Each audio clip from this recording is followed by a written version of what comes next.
We are going to go on to our actual keynote, which is called Leading with Purpose, Sustainability as a Catalyst for Change. And our next speaker is a real force in sustainable supply chains and industrial decarbonization. Her name is Nancy Gillis, and she is a partner in the Scope 3 peer group. Now that's a cross-industry coalition that is tackling emissions at scale, and LyondellBasell is very much involved with them. Before that, she led game-changing work at the World Business Council for Sustainable Development. Many of you will know, turning big climate promises into actual contracts by breaking down barriers of things like green premiums or finance gaps or procurement inertia. Here she is on the stage. She's also left her mark at the World Economic Forum and the Global Electronics Council. So on that note, she's here to talk about purpose-driven leadership and how sustainability isn't just a box to be ticked off, but something that is actually going to improve your business case going forward. Nancy Gillis.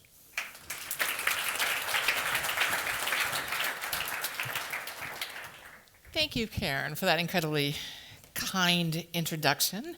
And let's see if I can. So I'm the speaker that's between you and the good stuff out there. And I'm following after two incredibly engaging, intense, and very informative speakers. So of course that means that I have to do two things: talk fast and get you going, and two, engage and try to bring some of these incredible points together, right? Especially because it was mentioned, we're gonna have a longer coffee break. So that means that you need to start thinking now, who are you gonna talk to? What are you gonna talk to them about? So I'm supposed to help prompt some of that as well. But first, what I wanna do is deliver on the promise, which is, I'm gonna say declaratively that sustainability is the factor that will create short and long-term business opportunity. And I'm saying that globally. That's why I have that little quote here as well. And why do I feel so confident saying that? Well, there was some mention about some of the organizations that I've had the honor to work with. And those organizations allowed me to have access to leaders in both public and private sector. So from the private sector perspective, was mentioned, I got to work at the World Economic Forum, right? That's the group that does that really nice meeting in Davos. Big meeting, itty bitty town, really, really cold. Good reason to get together and have conversation.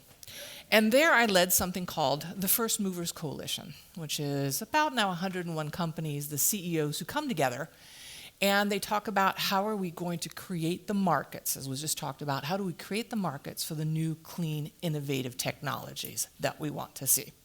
And a lot of that conversation is focused on procurement. Second organization I've had the pleasure of working with is World Business Council for Sustainable Development. If you want an acronym, that's a fun one. In fact, if you want to have a discount in membership fees to that organization, if you stand in front of the membership people and you say WBCSD 3 times fast correctly, I think they'll give you 10% off. Tell them that I sent you. There I worked on decarbonization, industrial decarbonization for both built environment, for energy, and also for transport mobility. So I'm hearing a lot of private sector leadership talking to me about what does it mean to decarbonize. But I've also worked in the arena of public sector. So you see up here a logo that is the GSA. That is the organization within the US government. It's an agency that does all of the purchasing for all of the other parts of the US government, right? Several $64 billion as such of procurement. And in that organization, I led something called the Federal Supply Chain Office. They're not good at marketing, the Federal Supply Chain Office. And that was the office that worked with the more than 100,000 companies that actually sell stuff to the US government, right? Not many people know that of that 100,000, a little close to 50% of those companies are actually small and medium enterprises. So we're not just talking big players, we're actually talking small and medium companies as well. And now that I've shared some of this background, and you're hearing my American English, you're like, they brought an American over. Aber ich bin Deutsch. Ich bin aus Berlin. Ich habe studiert da. I am German. Berlin's my hometown. Bet you didn't see that one coming.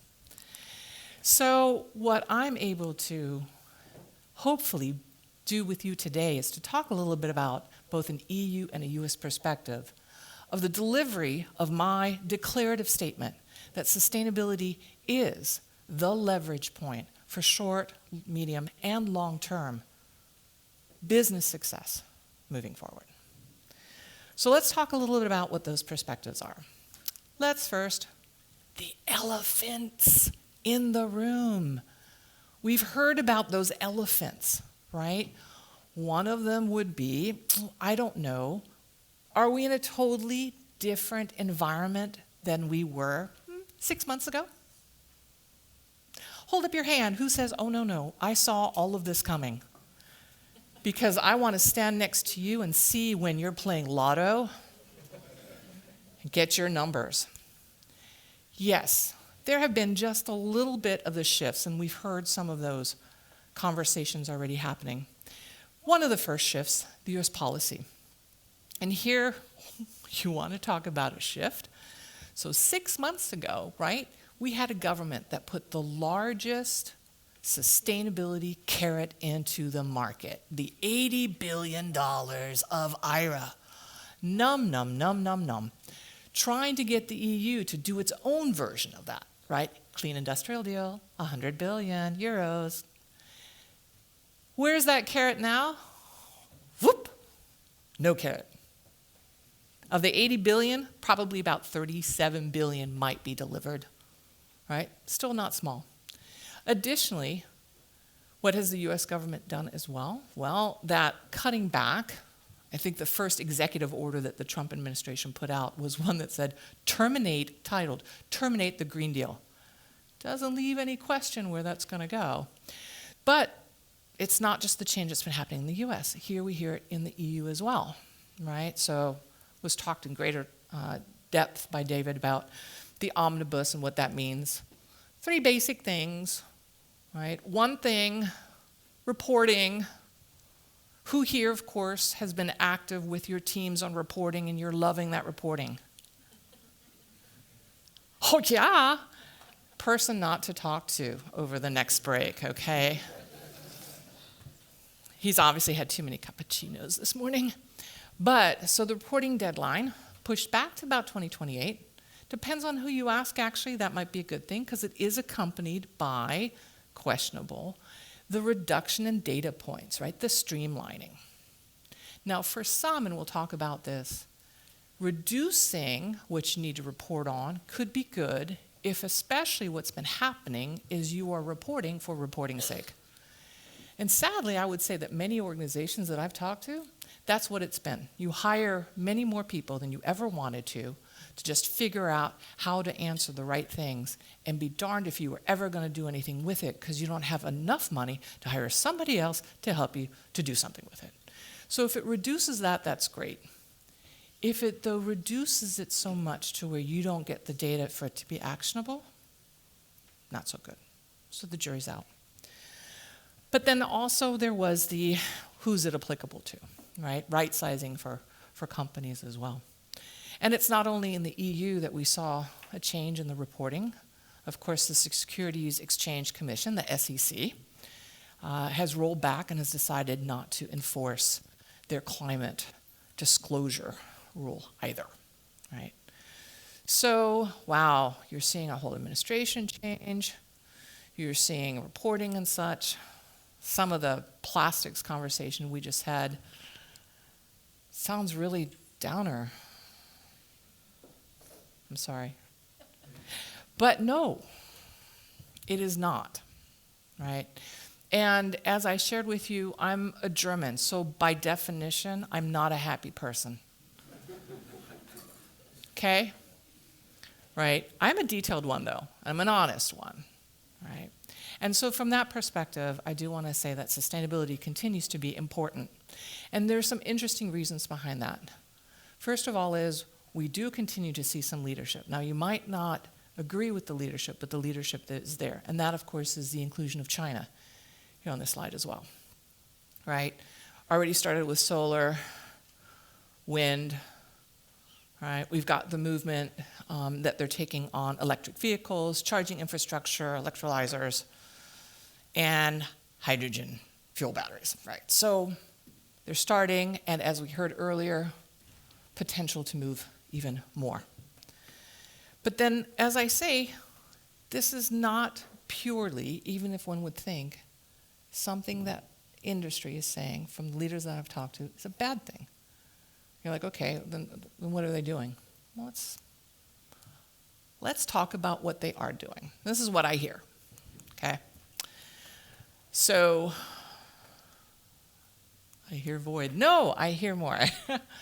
What I hear is, first and foremost, going through a round. And I'm going to ask for your engagement on this as well, just by show of hands, because we are going to go to a break, and we need to make sure that you're engaged, you're thinking, and you're energized. So first and foremost, what a lot of companies are doing, they are updating their goals. Why? Because when they first did those goals, some of them 8, 10 years ago, nobody had a clue how to meet those. Oh, we're going to decarbonize our Scope 3 supply chain? Sure. We do some graphs. We're going to do it by 28, maybe 30. Come on, right? So you've got organizations who are like, oh my gosh, we actually said it. It's out there. Recasting. You've also got a lot of those organizations who are doing this because they're now in this space where they recognize others will understand why they are going to be honest. 2 examples. And I love the way that the first one said this. Microsoft has just restated their goals. And then what they explained was, you know, when we did our goals, it was a moonshot. And somebody moved the moon.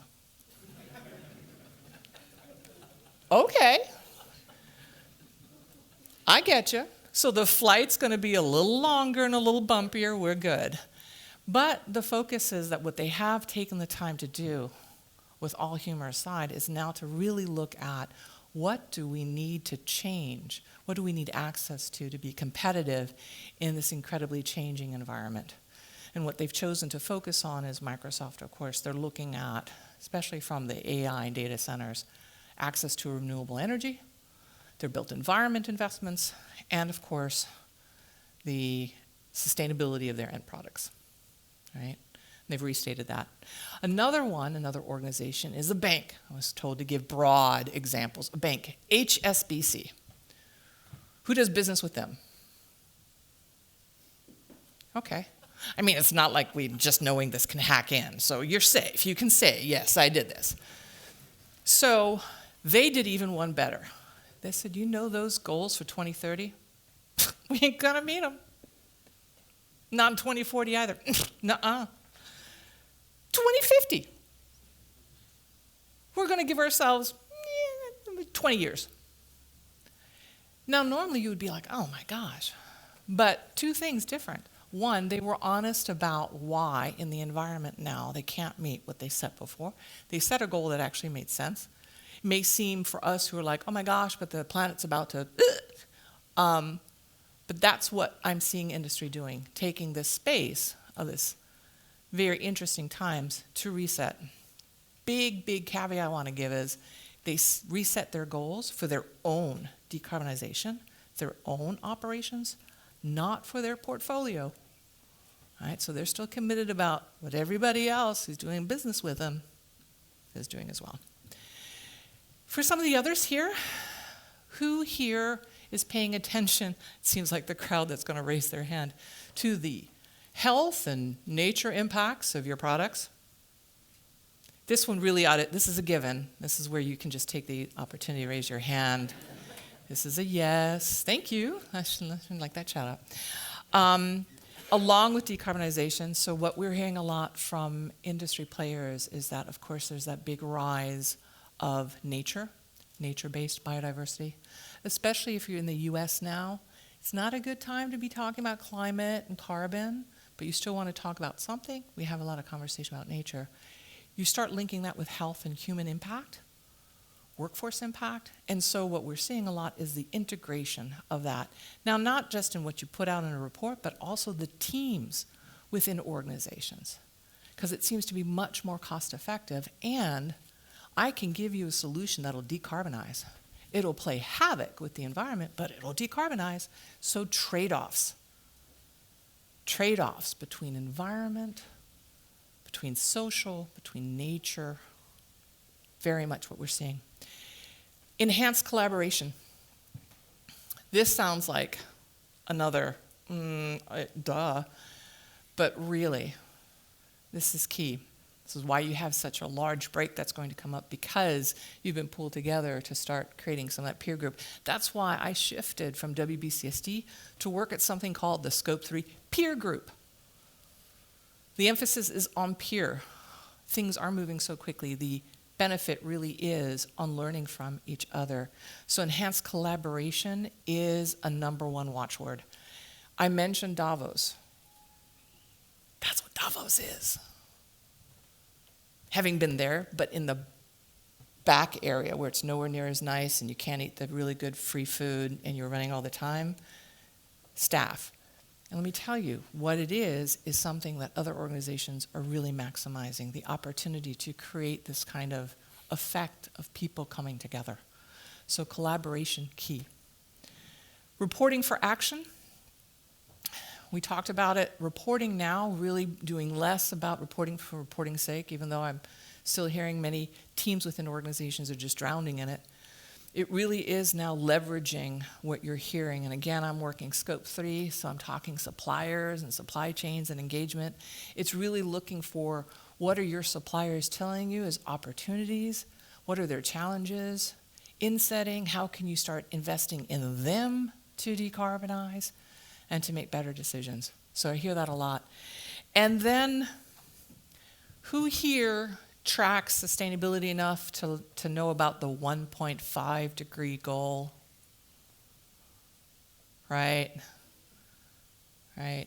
Who honestly, and I'm a German, so I'll put a beer on this. Who honestly thinks we're hitting that one? Yeah. So if you're not going to mitigate it, and the consequences are kind of bad, not surprisingly, a lot of conversation now about resilience. And resilience for physical assets, and the fact that what's happened is, who is from the US here? How is your home insurance doing? Who still has it? Right? Who's paying an enormous amount? This, as trends, is not alone. So the insurability, insurance used to be the way that business could reduce risk of resilience, of lack of resilience, no longer. Right? And of course, supply chain resilience from that one. We saw it during the pandemic as we see the climate impacts happening. Supply chain resilience. Oh my gosh, big challenge as well. So then, you thought my good news, my happy story was done. You're like, I can taste the coffee. She's going to wrap it up. No. Let's just really have a great afternoon. Let's talk about tariffs. All right? So if you hear this is what companies are doing, what are they doing in regards to those tariffs? Well, imagine my surprise. One of the reasons I wanted to come here, because I want to say something super positive. The #1 thing that I have heard companies talk about in response to the tariffs is that we should take another look at that circularity thing. I'm sorry, I could pretend that they said it more like, but that it was actually that circularity thing. And you had a conversation, a great presentation about why circularity is hard to explain, it's hard to make sense of, so forth. So I'm going to leave that alone. But I want to tell you the #1 reason. Now First Movers Coalition has 100 CEOs from Fortune 100 firms, right? We're talking that level, saying we got to take a look at the circularity thing. Where are we for that for the materials? Where are we for that? For our own products? Somebody, find whoever it is in my organization who can talk knowledgeably about that. So there is hope. Local sourcing, no small surprise, right? New markets. Lots of conversation about, okay, what are we selling into the EU? What are we selling anywhere but the US? And if we're not now, can we? And if we're not, why not? A lot of conversation about India. Why? Because they're very consumer driven. Their export market is actually pretty small. So they're going to weather this pretty well. So what about India? Of course, China comes up. Middle East was mentioned, right? So new markets and the idea that this is the time to really make them. And then public-private collaboration. Love the presentation from David because it truly is now a time of opening to listen to industry. So you see a lot of other governments now more open to industry feedback than I would say ever before. David, would you agree? This is more than ever before, right? Because they have to support their industries. So this is what's happening with tariffs. So then if you're hearing what industry is saying as far as how they're responding to the interesting situation, I was declarative about sustainability is the way that you're going to maintain competitiveness and business success. And tariffs is creating some interesting things. What does this mean to you? What's the handy-dandy list that you can go away and say, I don't know, she nattered on about some stuff and she was really depressing, but then that last slide was actually kind of cool. So let's see if this is the last slide is kind of cool. Right? And this is the takeaway of the blend of the two. First is, if you are part of your organization's conversation, what are your sustainability goals? This is a time to really make sure that you're looking at them. Many of them are up at 2030, so this is the time that those teams are rebaselining. Get in that conversation. Leverage the opportunity for right now to rebaseline, focus, and have it honestly be a prioritization activity. Because as was said by the first speaker, customers want sustainability as it exemplifies the things that they like about the products. Right? I work in procurement. I've been doing it for decades. And I can tell you that end customers, will not buy purely sustainable products. I've been slogging that for decades, and it hasn't happened, and it's not, which is why I worked in public procurement. Right? Governments can do what end consumers won't do. So if you're still holding out for them to bite the bullet and pay the green premium, I don't think we'll be seeing you here next year, because it ain't going to happen. But align it with something that they do value, and talk to organizations such as Futura who are going to be able to tell you how that aligning may happen. Capture supplier data when it helps you actually invest in those suppliers. So who here comes from I'm a valuable supplier mindset? You can focus on the supplier or the valuable. I'm just assuming that you're both. So who's coming from that? Yeah, I'm a valuable supplier and I want people to care about that.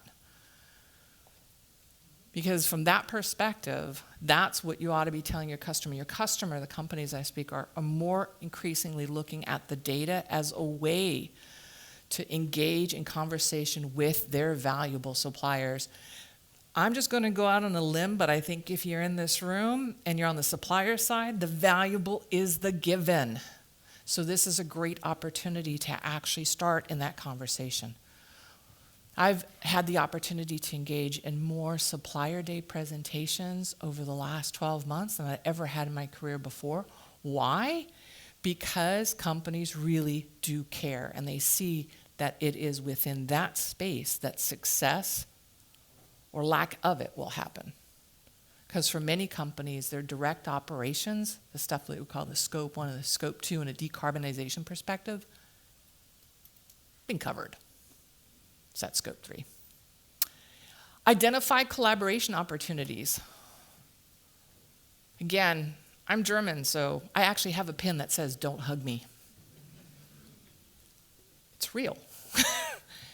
So I'm not just saying the collaboration and the working together as a way to sound positive.